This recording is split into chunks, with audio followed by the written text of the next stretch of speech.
I just got finished watching a video on YouTube from a guy, I believe it's the Honest Tech Reviewer, who says that he can't see buying the new iPhone XS or the XR because he wasn't happy with what Apple had shown. He wasn't happy with the incremental upgrades this year. He was disappointed by the fact that the CPU is only 15% faster, and he also said that he's disappointed by the price. He doesn't like the fact that the iPhone XS Max, which is the biggest smartphone ever, is basically pushing $1,600. Now, he quoted $1,499, but the thing about it is here in New York City, I know my taxes are going to cause me to have to pay $1,600 for the thing. It's going to be like $130 worth of tax.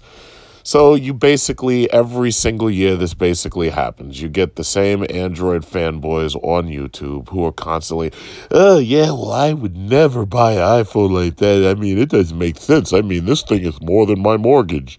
It's more than my mortgage and my car payment. It's more than all the crystal meth I have to buy for my mom. You know, listen, bottom line is this. Apple doesn't give a shit whether you feel that you can afford it or not. The bottom line is, and I think this is one of the problems with society, we've gotten to a point where everybody out there thinks that they're supposed to have everything. And forget about phones for a second. Most of you people think, oh yeah, well, if that guy on television has a drone, I'm supposed to be able to afford a drone. No, you're fucking not. These things, in the most part, these things are luxury items. Whether it's a car, whether it's a drone, whether it's a smartphone, most of these items are luxury items. If you can't afford them, then you need a better job. And that's the bottom line. Apple never built these things for children, especially all you children listening to the sound of my voice. Yeah, I hope you can't afford it, because really what should happen is you should think about that and say, you know what? I want to be able to afford better things in my life. So I'm going to have to work harder, and I'm going to have to get a better job so that I can make enough money to be able to actually afford certain things, not spend my last dime or my last credit card point buying something. I should be able to work harder and afford something. If you think that you can't afford it, then that means it's not for you. It's like I'd love to afford a Bugatti Chiron. I can't afford a fucking Bugatti Chiron because I ain't got $3 fucking million. So in order for me to afford it, I think I have to figure out a way to become a billionaire, and then I can afford it. But bottom line is this. Why is it that I will absolutely buy an iPhone XS Max? Why is that? Now, the Android fanboys like to talk about how, oh yeah, well, the memory isn't upgradable. I need upgradable memory.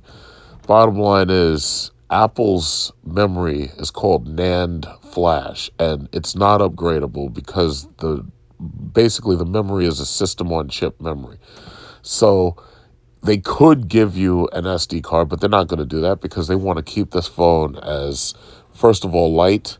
They want to keep it as water-resistant, and they want to keep it as fast as they possibly can. Your Android phones, one of the problems with Android phones and their SD cards is that people would go and they'd buy an SD card. And the problem is sometimes those cards would go corrupt. And then sometimes they'd buy a card with a Chinese guy on fucking eBay lied to you and said the shit was 256 gigabytes. You buy it and then you find out it's only 2. And all they did was they reflashed it to say 256. But after you got past 2 gigabytes, you notice your data is disappearing. NAND flash is the best thing. I've never, first of all, my constant use of Apple is a testament to how good these Apple cameras are, since I do basically everything on their cameras.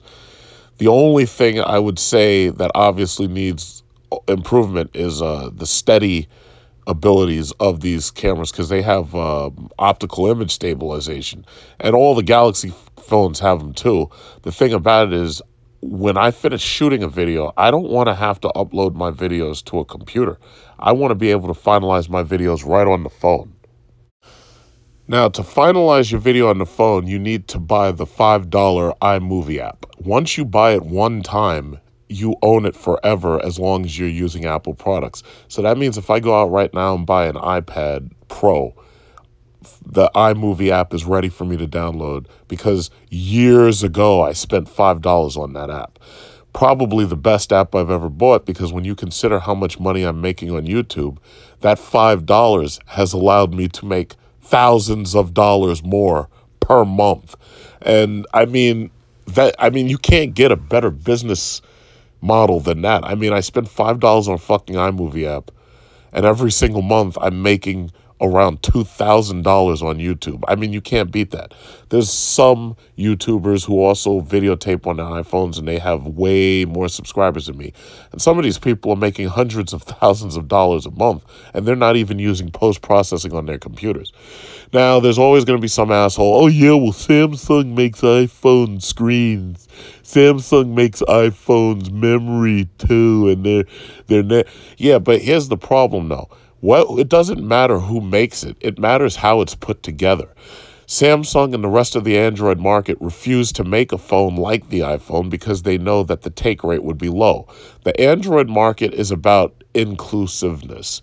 The Android market is about trying to get as many people to be able to buy a smartphone as possible. Apple's not trying to be inclusive. Apple is exclusive.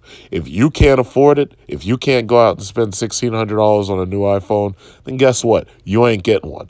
And you already know the flow of the year. You already know how it's going to go.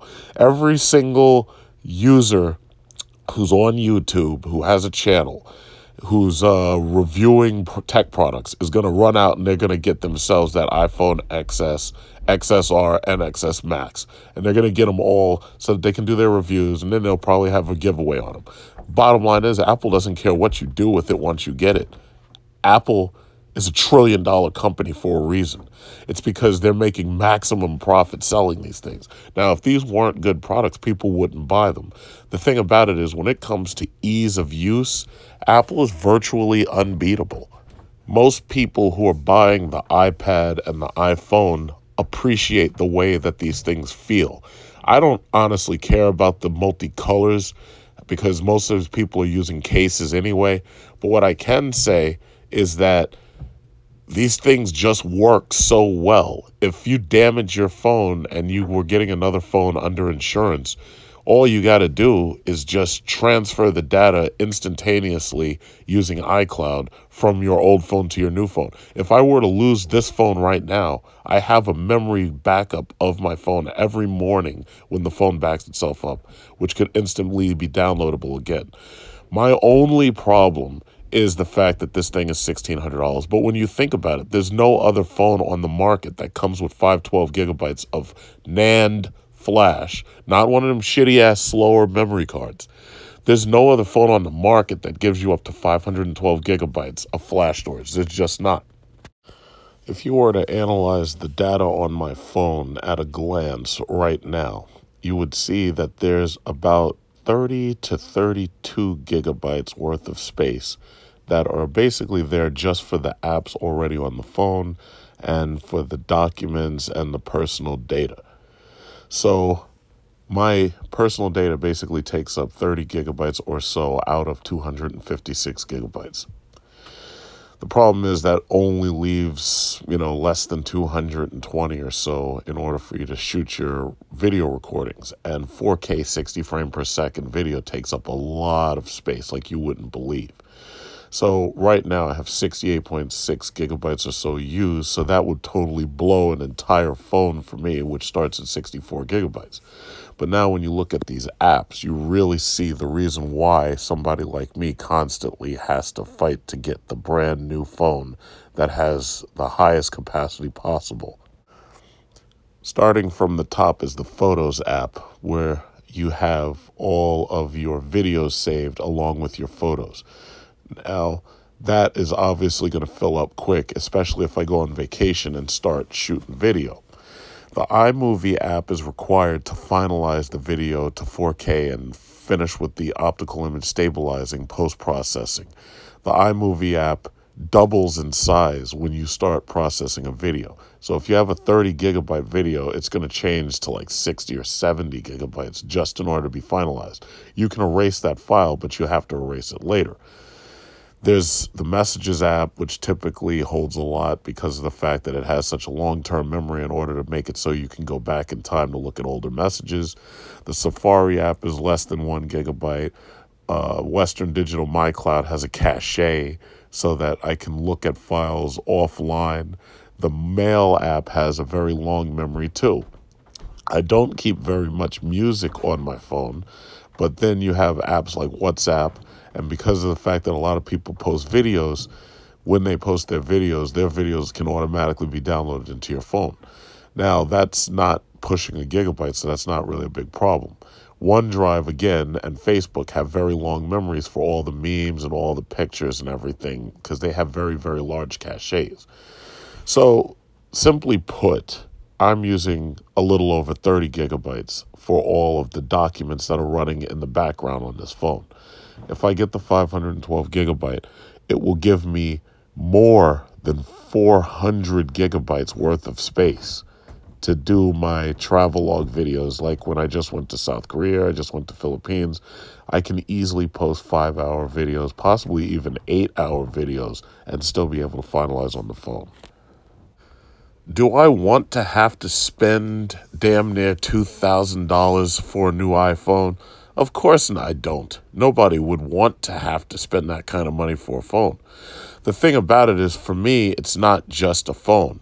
It's like buying a professional camera and a computer in one. If you were to take a professional camera that has the ability to shoot 4K 60 frames per second and has the ability to hold 8 hours worth of storage, you tell me how much would a camera like that cost? Because I can tell you right now, a camera like that is going to be around $2,000. And I'm not a professional photographer, but I'm pretty sure that any camera that has those abilities is going to push $2,000. So here you are, you're getting that kind of power, but the ability to share video and to share clips instantaneously from wherever you are around the world, providing you have Wi-Fi access. That's pretty damn impressive, and that's the reason why I have to buy an iPhone XS Max 512 gigabyte, and that's the reason why I have to spend $1,600.